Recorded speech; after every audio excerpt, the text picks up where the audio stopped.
Now let's look at depressed left ventricular function from the parasternal long axis view. Using those two methods that I've just described, you're going to pay attention to the walls of the LV, imagining a centric point and evaluating whether or not the walls are coming nicely towards your centric point. In this case, it's evident the walls are not coming that well towards it. And further, when you look at the mitral valve, you see that it doesn't open with the same vigor as in the normal example.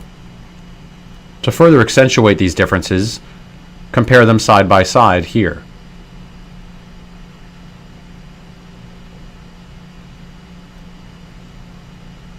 Now let's look at severely depressed LV function.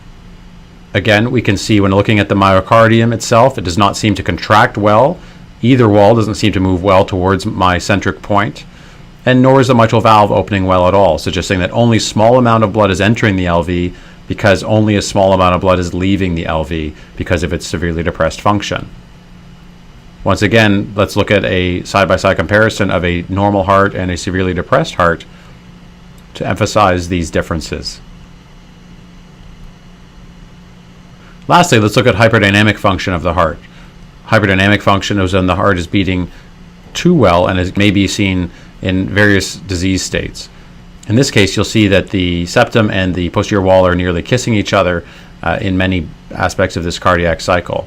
The mitral valve is relatively unchanged compared to the example of normal, opens quite fully during diastole. Comparing the normal LV and the hyperdynamic LV side by side, you may further appreciate the differences in their function. One word of caution with respect to the determination of a hyperdynamic left ventricle in the parasternal long axis.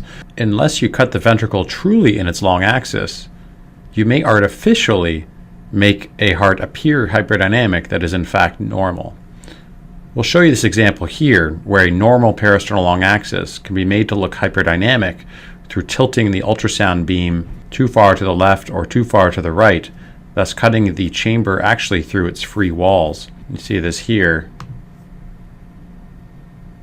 where a normal long axis, and then watch the tilt of the transducer,